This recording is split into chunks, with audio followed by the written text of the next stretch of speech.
Perdóname, yo prefiero, digamos, la libertad peligrosa a que, digamos, una esclavitud segura. He also questions Argentina's free public healthcare and education systems.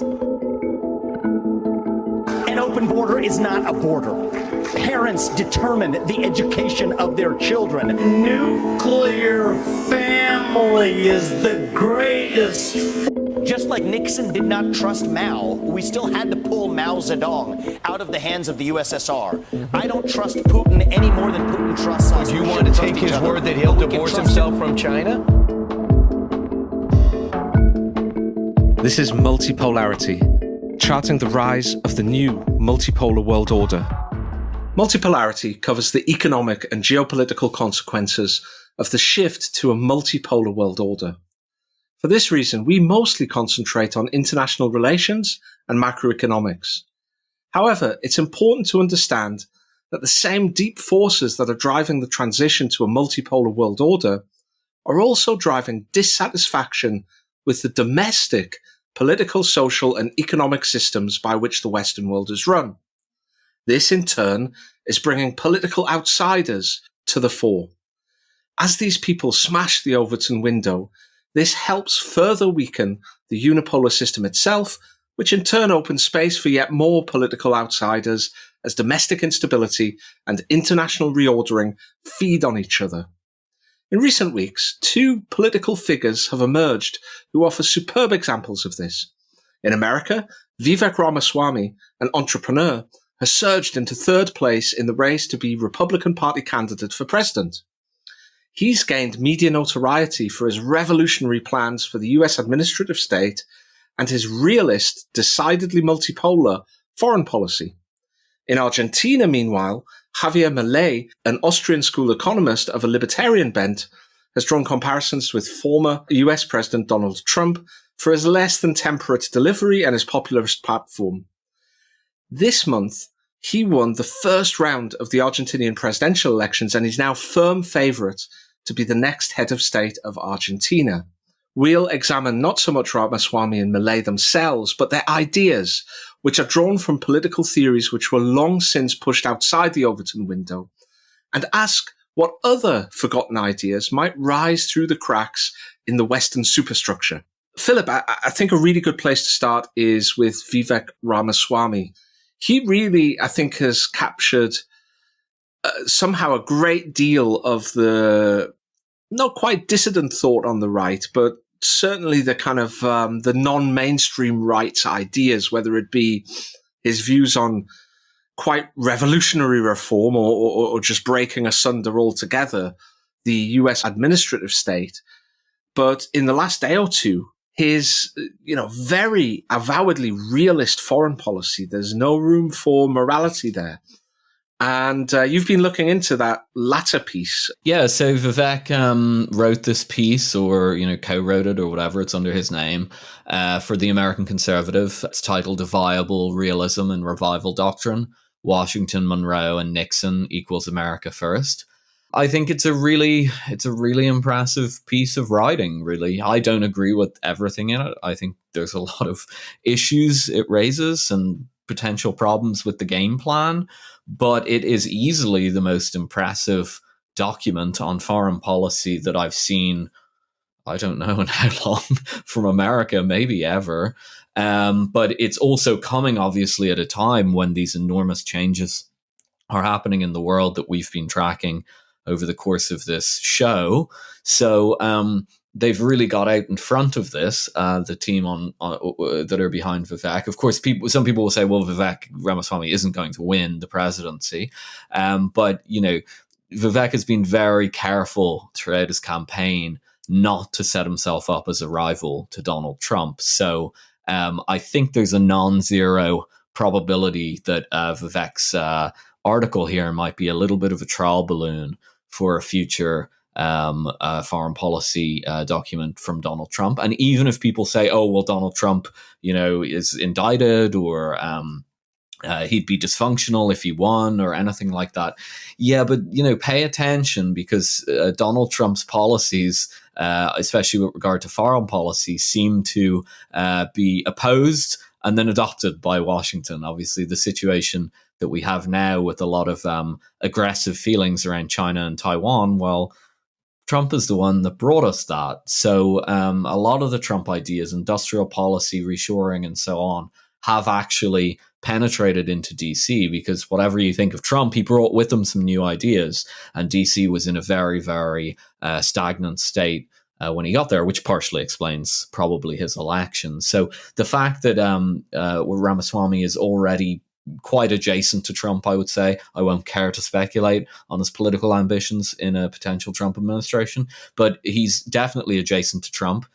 He's been very keen not to criticize him, and the ideas, as I say, that Trump tends to promote often become conventional wisdom within 2 to 3 to 4 years. And there are reasons for that, of course. It's because people see insurgent candidates like this as an opportunity to push ideas through into the public forum. So we can go into the document that he's produced. I think in some detail. I think it's very interesting. He's laid out. I mean, just to give some broad sense, and I'd like to hear your thoughts on it.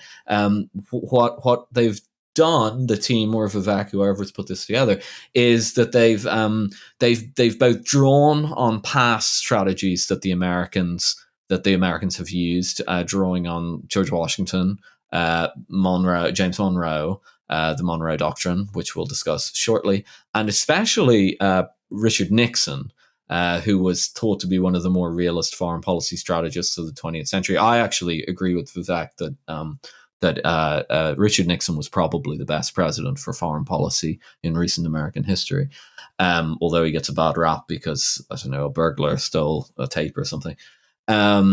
Joking. But anyway, look, I guess to start it off, there's a lot here. What stood out to you? Well, the first thing that stood out to me is that I've said many times on this podcast and in some of the Twitter spaces that we've done that as the world shifts from a unipolar to a multipolar world order, the relative importance of security and morality in foreign policy will switch. Well, they'll switch places. In a unipolar world order, the single global power in the system has nobody really to worry about. What it says goes. It doesn't have any threats by very definition because the system is unipolar, and it has no bulwark or opposing force pushing against its extension of power within certain restricted ideas with that. That allows the ideology of that single great power to become important when setting foreign policy. And indeed, that's exactly what we've seen over the last 30 years. We have seen the liberal, democratic, free trade ideology that prevails in the United States and has done for at least a century, really coming to the fore within their foreign policy. And we've mentioned it directly in that sense, in a kind of theoretical point of view, but we've also seen individual instances of that, whether it be, trying to impose social conditions on IMF loans, for example, or whether it be intervening in certain countries based on the system of government they have or their social policy or whatever. We even see it happening with American allies. We saw recently with Hungary certain efforts there to counterbalance the more traditional conservative views of Viktor Orban. However, we all believe on this podcast that the world has probably already shifted, but is certainly shifting ever more so toward a multipolar world order. And in that system, security is more important because the global power from the unipolar system now does have real rivals. It does have peer competitors. It does have restrictions on its ability to act and its strategic room for maneuver. And therefore, it'll tend to prioritize its own security. It's all well and good going for morality when you have no rivals, but suddenly you do. That rivalry suddenly becomes very important because in morality, you're kind of putting security as second place Okay. So I think Ramaswamy is the canary in the coal mine when it comes to that. What he's done is he's outlined a very traditional view of US realism, what's in the US national interest, nakedly so. There's no room for being friends with Ukraine there or standing up to dictatorships there or anything like that.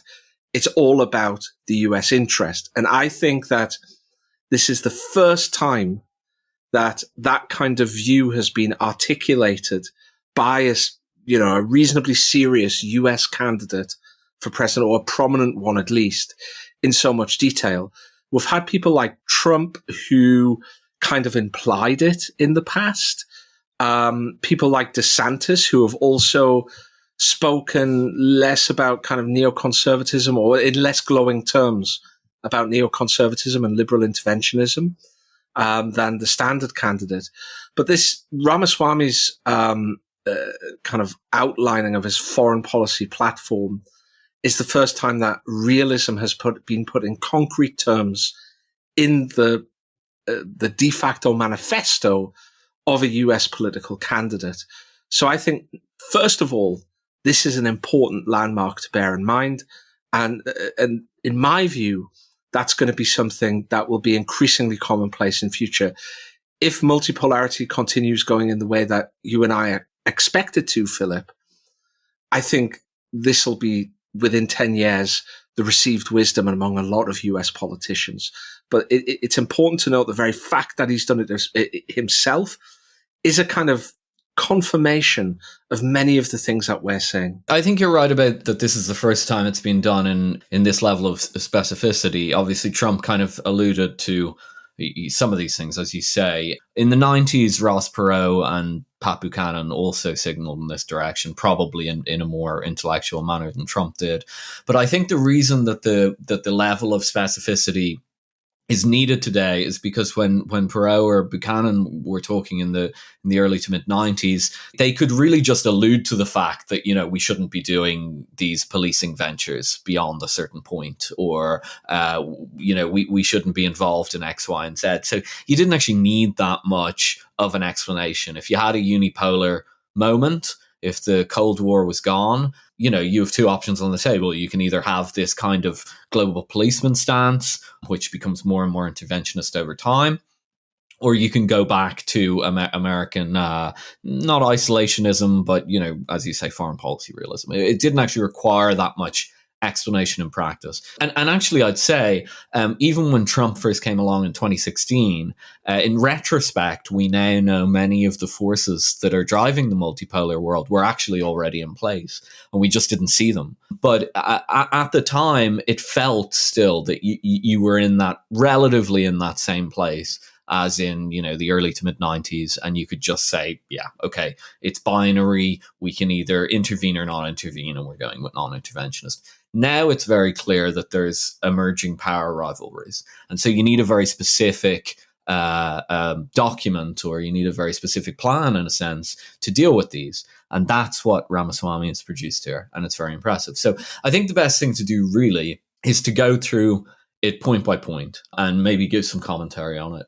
Beyond the kind of fairly obvious, almost realist boilerplate of, we don't want to spend tons of money, we don't want to prop up our allies who aren't willing to spend the money, and we don't want to go and we don't want this role as permanent intervener in the world. Okay, we've all heard that stuff before, so there's no point in going back into it. So what does he concretely say? On the first point is China, and Ramaswamy views the China situation through the lens of Nixon, which is apropos because Nixon went to China famously. But he flips it on its head. He says that when Nixon went to China, he was dealing with Chairman Mao, who was awful. Ramaswamy calls him the greatest butcher of the 20th century. I know that is slightly open to debate because many of the deaths were famines and so on. Mao's definitely up there as one of the big killers of the 20th century. By all accounts, he was a bit of a lunatic. He was pretty crazy, is my understanding too. He didn't brush his teeth, and he was a weird guy. So he was dealing. He was also a brilliant general, by the way. You know, people often forget about that. He was not in the traditional Western sense, not in the same way as von Clausewitz would have it, but in his own way, he was that long march through the Chinese countryside and his eventual victory over Chiang Kai-shek is hugely impressive. Yeah, he was an impressive military leader. I think that's fair to say. In terms of Clausewitz, he did actually write essays. Mao wrote essays. I've read many of Mao's essays. On contradiction is one that springs to mind. They're absolute rubbish. Really real nonsense. He was clearly he clearly had some mental imbalance or something, I think Mao did. But anyway, we won't harp on it. The point is that Nixon recognized that Mao was what he was. And yet he went to China for the very simple reason that he saw China as the center of the Sino-Soviet split. And he said, okay, I can use this to buttress our stance against the Soviet Union. So I'm going to hold my nose, maybe literally, because Mao didn't brush his teeth. I'm going to just shake hands with these people, and we're going to not be allies, but we're going to get on. And I'm going to ensure that Sino-Soviet split remains for as long as possible. And it remained basically until the end of the Cold War. So it worked. And of course, by the way, he's not only making that decision based on not taking a moral stance to the Maoist regime in China. America had just been defeated in Vietnam, and the biggest backer of one of the big backers of the North Vietnamese army were the Chinese, obviously. So there was a lot that they had to the Americans had to swallow to do this. Okay, so how does that relate for Vivek to the world today? Well, he wants to flip it on its head, as I said. He says that I will lead America from moralism to realism by executing the inverse of what Nixon did in 1972. I will go to Moscow in 2025. So this is something that people talked about a lot before the war in Ukraine.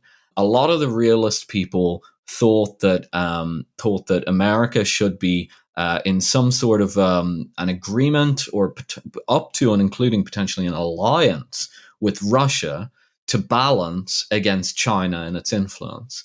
So this isn't something new, but I think there hasn't been as much talk about that, obviously, since the war, because the Chinese and the Russians are now quite closely allied by all accounts, certainly on economic issues and increasingly on military issues. And obviously, we've just had the BRICS conference.